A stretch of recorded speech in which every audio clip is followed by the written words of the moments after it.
বড় কাঁকড়া না ছোট কাঁকড়া? দেখ ওই ভাঁড়ের খেলে ওই দেখো এই বড় কাঁকড়া তো দাঁড়া, অনেকগুলো রিয়ে দাঁড়া দাঁড়া দাঁড়া দাঁড়া দিনে দাঁড়া।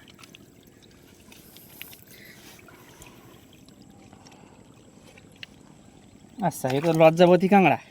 এই কাঁকড়াগুলো স্বাদ ভালো হয়। ওর মধ্যে দেখ, এর মধ্যে আশা করি থাকতে না।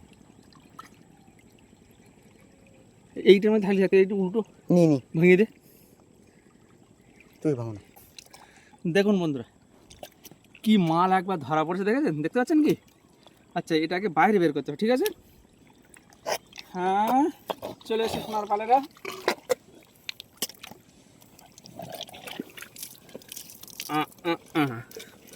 কই শোনাস, বেশ সাইজের কাঁকড়া কিন্তু। কি ওইটা দিতে দেখি আমি হাতে অত বল নাই। এই তুই এখানে পয়সা উসুল হয়ে গেছে। হ্যালো বন্ধুরা, আপনারা দেখতে একদম প্রস্তুত তো? যন্ত্র কিন্তু দুখানা ধরা পড়েছে এর ফলে।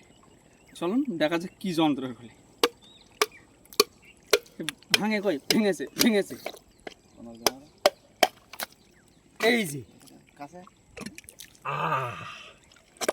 সেই স্বাদ।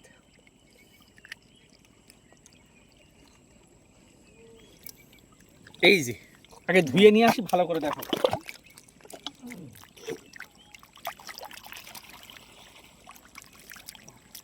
জোর ধরে ভালো।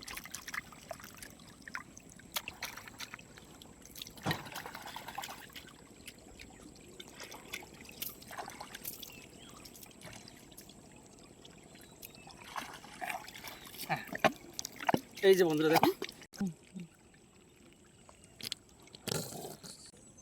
এই যে এই কাঁকড়াটা কিন্তু আমরা গ্রামের ভাষায় আমরা বলে থাকি লজ্জাবতী কাঁকড়া। কাঁকড়াটা নিশ্চয়ই আপনারা দেখেছেন। কারা কারা এরকম ধরনের কাঁকড়া দেখেছেন? এটা কিন্তু যে সমুদ্রে পাওয়া যায় তা না, কিন্তু আমাদের এখানে একমাত্র এরা বেশিরভাগ সময় লুকিয়ে থাকে, আর এটা কিন্তু সহজে কামড়ায় না। আর যখন কামড়ায় মেঘ না ডাকলে ছাড়ে না, এটাই এদের খাসিয়াত। কিন্তু ভালো করে দেখুন, ওই যে দুটো কাঁকড়াই তো খুব ভালোই লাগলো। নতুন কিছু আজকে দর্শন পেলাম, আশা করি আপনাদের ভালো লাগবে। আর এমন কাঁকড়া আপনারা কে দেখেছেন বা কে খেয়েছেন অবশ্যই কমেন্টের মাধ্যমে জানিয়ে যাবেন।